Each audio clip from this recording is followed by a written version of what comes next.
Today we are doing the shifter replacement on my 16 Expedition Limited EL. This is a common problem on these trucks, is the park selector in it breaks, so the truck never thinks it's in park. So at night when I walk by it, my P through 1 is lit up on the dash and it drains the battery. I don't know why it started to kill the truck all of a sudden, because it was fine for a while. But the key to get in it is in your key fob.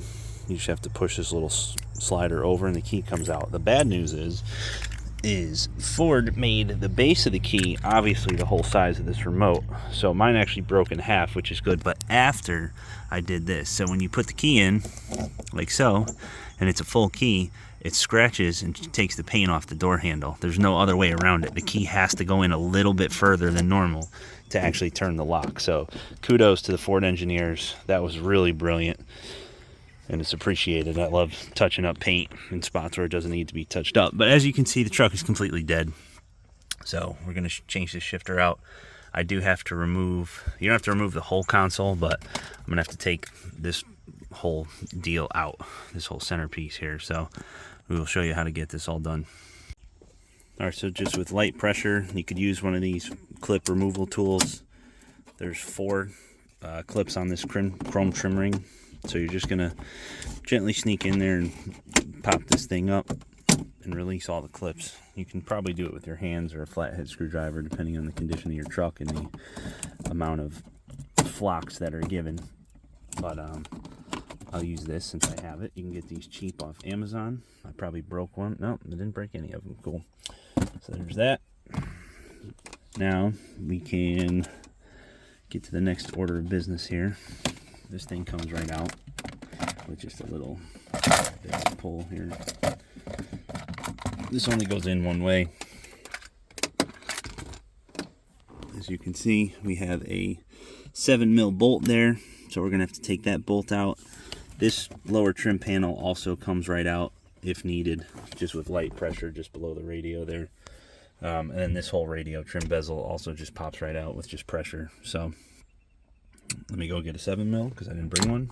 We'll go from there. Alright, so I removed the 7mm there. I'm just going to pop this panel out, hopefully without breaking it. Again, some of the stuff is hard to do one-handed here.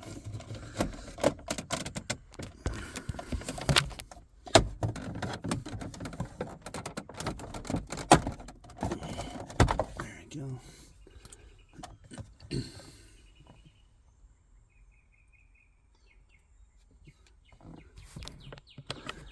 Alright, that's that.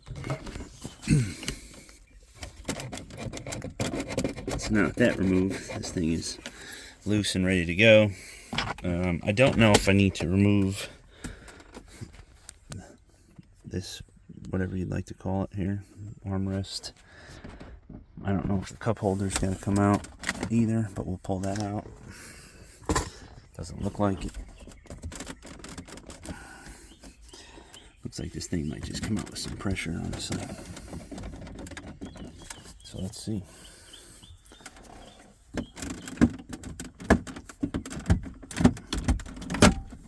Yep.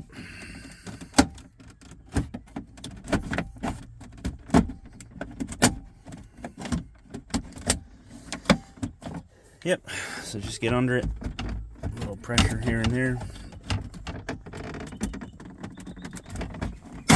Oh yeah, that was a good one, good pull. All right, so we have the plug underneath the cup holder there for the My Color light that comes on, or illumination for your cup holders and all that other good stuff. Good time to clean this thing, honestly. All right, so I'll put this on my, I don't know where I'm going to put this. I'm going to put this somewhere. Just put it in the grass, or I'll put it on the old M4. So who cares? Okay. That's that. Now, we have full access at the shifter. You may want to clean out this nice groove of crap here. We got some banking receipts from the previous owner. Let's see what we were doing here. The First Federal, putting in 310 bones. Good for you. Doesn't go far these days. There, throw that out. All right, so the shifter has 4 8mm. There's one there in the corner. There's one there, and one there. So you're going to remove those 4 bolts. There's also a shifter pigtail on this thing, I'm sure. Here's my problem. Here's the broken park detent. So it doesn't know it's in park. So that's cool. And then you're also going to have to disconnect the shifter cable from the shifter itself. There's usually just a quick connect push pin clip on there. And then it'll come right out. So let me take this shifter apart quick, and then we'll go to step 2 here.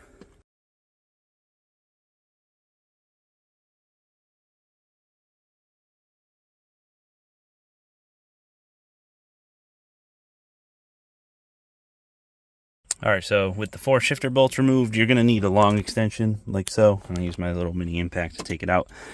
So once you get all 4 bolts out, you can just lift the shifter straight up, which is no problem. And then from here, you're going to want to pry this off. This is just a plastic nylon bushing that's on the shifter cables. So you're going to come in from the back side there and just push this thing out towards you. So you release the shift cable from the shifter. There's no other way to get it. You're going to have to pop the clip off of this as well, because that holds the shifter cable to the actual shifter assembly itself. See it right there? It's got 2 tabs or grooves. So once you pop that bushing off, then you can pop the top of that thing out, and then the shifter will just come right out in one piece. And then I will unbox my new shifter and just compare any differences.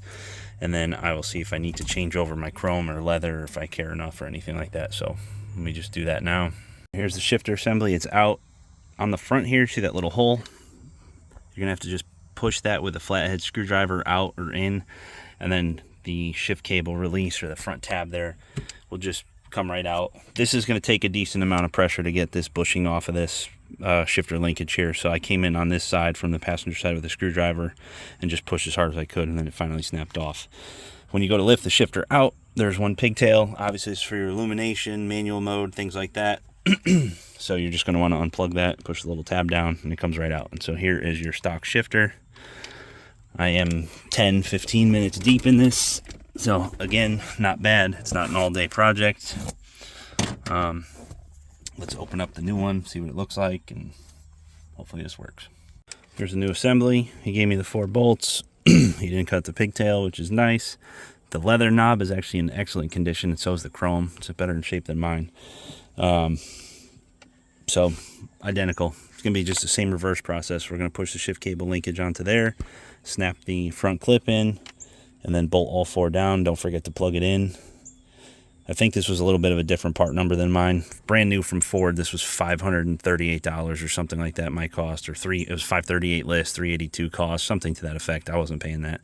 I paid $125 for this on eBay with free shipping, so wasn't too bad. Obviously, you take a shot with these used parts because we don't know what we get. We don't know what they came out of. They're usually a wrecked truck, and I'm okay with that. Most of the time, you get lucky.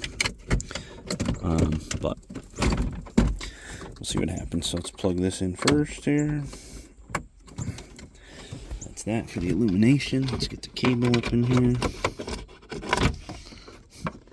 You can see the little locking clip there on the cable is, so you're just going to push that in or pull it out, and then this lifts straight up. So I don't know if I'm going to connect this first. I'll just try to do that. Just take it back out. Let's feed this in here first. Come on.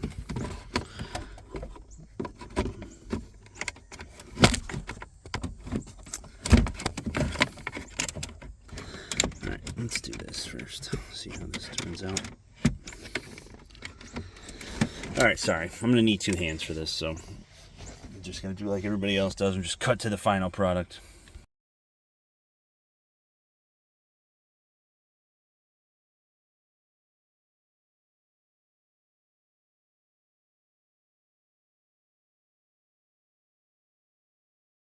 Alright, so best method is to sneak the cable in underneath here first, so that way it's not going to get stuck on the outside.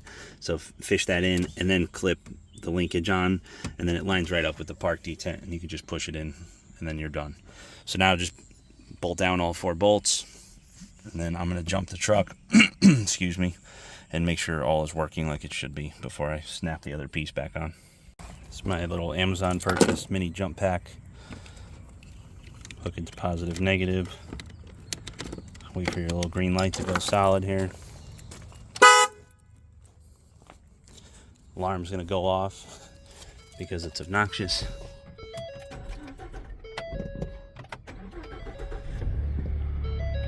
There she goes. Yes, we see P on the dash. I didn't have that before. So that is good. All right, cool. So now we can just snap everything back together, put the 7mm bolt back in it, and we are done. Beautiful. Yeah, so in reverse order, you're just gonna snap the console trim back in. I did have the truck running and I pulled it back into drive so that way I can get it to sit in there nice, and then you're gonna snap this lower piece back in. To snap that in, you're gonna wanna just tilt it and then stuff it down, like you wanna angle it down into the dash. Do one of those like your Harley Davidson boys. But anyways, so you're gonna throw that in there, stuff it in, and then push forward and all the clips will snap in. Then you're gonna put your 7mm bolt back in, and then we'll put this back in the center. All right, so the truck's been running for a few minutes. You can see the P is lit up, which is good news. So I'm gonna kill it. Hopefully she's got enough juice to remote start. Yes, awesome. So there you go. If your Expedition is not doing remote start, the door chimes the second you open and close it, even with the truck off and the key somewhere else. It is your shifter. So not a bad quick replacement, a couple dollars, nothing crazy. There you go. She's ready to rock and roll. Cool. Now I can enjoy. I also did some 4Scan mods. So I have the GT350 opening screen. I got rid of the door chime and double honk when I open the door with it running, so nobody knows it's running. What else did I do? I did a couple other things. I added the climate control to the main screen, so you can do your seats. I don't know, what is this in some weird mode? Oh, there we go. So now instead of using the buttons down here, you could just use the screen. You can see it just transfers directly over, which is nice. It does add the heated steering wheel, which I don't think this truck has it, and I don't really care to use it here in Florida, but it shows up all this stuff on the dash. And I think that's really about it. What else did I do? But it's a good way to enable trailer brake. If you wanted to make any other changes, I have some other functions in here now that I added. So if you wanted to, I think I can change the lighting and some other stuff in here now. I really haven't looked, but I basically enabled every single thing that I could on this truck. The only thing I forgot to do was you can change the turn signals. So you just tap it once. Instead of doing 3, it'll do 5 or 7, so you don't actually ever have to put your turn signal on, so to speak. So that's it. Oh, looks like this is missing. I'm gonna have to steal that from my stock shifter. All right, but aside from that, simple install. She's all done.